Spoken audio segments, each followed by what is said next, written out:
we were going to start with this massive case that is back again, the case of Paivi, who is the Finnish politician who was accused of hate speech for quoting the Bible, if that's correct. And that was back in 2019. But the case is back again now, and as we record, she's going to be back in court next week. So I was just wondering, Paul, if you could summarize the case, give us an update, and explain your involvement in it. Yeah, absolutely. Thank you. So Päivi Räsänen is a Finnish member of parliament, one of the most long-standing members of the Finnish parliament. She's a former government minister and served in all sorts of roles over the past 25 to 30 years now. In 2019, the member of the church that she is a part of became an official sponsor of Helsinki's Pride event. And as a member of that church, she questioned that decision, and so she went up to her bedroom, found her Bible, took a picture of some Bible verses, and then sent a tweet essentially saying, how does the teaching of the Bible, as Päivi understands it, align with this decision of her church? So she did that, didn't really think much more about it. And then she found out that the police were investigating this for a potential hate speech offence. And then in the process of investigating this, the police then opened a number of other charges against her, including a booklet that she wrote in 2004 for her church on the Christian view of marriage and human sexuality, as well as a live radio debate that she participated in that was sort of discussing all these things. And they took a couple of minutes out of context and made that into a charge as well. And so there were 3 criminal charges against Päivi and then 1 against a bishop of the Lutheran Church who published this booklet way back in 2004. The police investigation went on a couple of years. They were interrogated for hours at the police station. Päivi was taking her Bible with her and being asked what various different passages meant. Eventually, the general prosecutor of Finland decided to bring the prosecution, and it was heard last year in the Helsinki District Court. It lasted 2 days.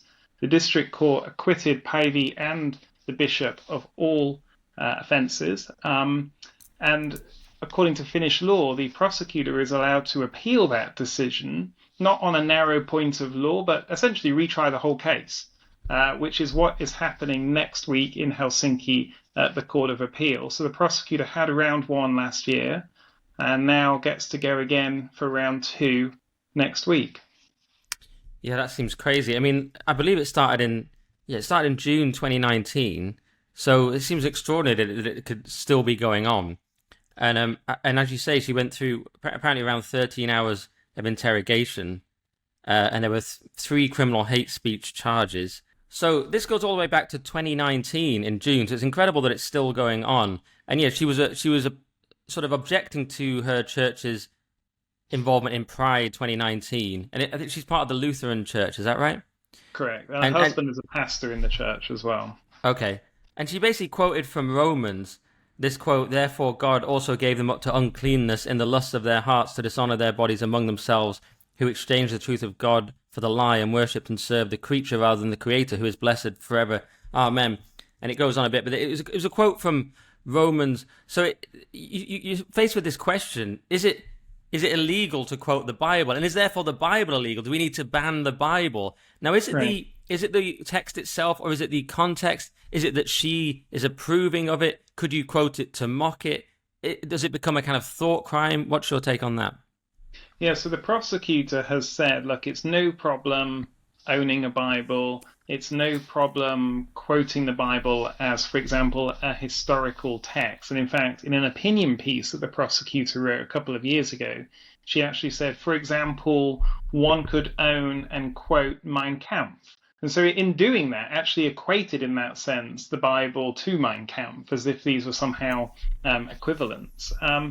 But the prosecutor said, but just because you can own it or quote it, it doesn't mean to say essentially that you can act on it or in that sense hold to these beliefs or express these beliefs. And the prosecutor has tried throughout to say that this case is nothing to do with Christianity, it's nothing to do with the Bible or Christian teaching. This is all about hate and hate speech and what have you. However, in the prosecutor's arguments, the prosecutor talks constantly about God, and sin and the concept of it and the teaching of the Bible.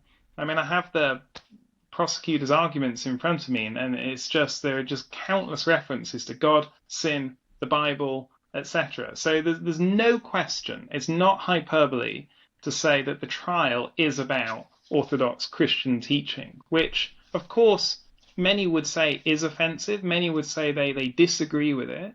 But there's one thing to say, I don't like this teaching, I disagree with it, I don't like, what Christians believe. And then another thing to say, well, it should be criminally prosecuted, that potentially people should suffer jail time for believing and saying these things.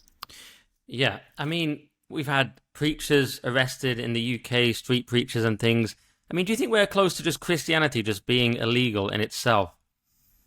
I think that if you follow the line of argumentation of the prosecutor, then historical Orthodox Christian teaching on the issue of marriage and sexual morality could become potentially, criminal offence to espouse those views. I mean, that's the logical conclusion to the argumentation.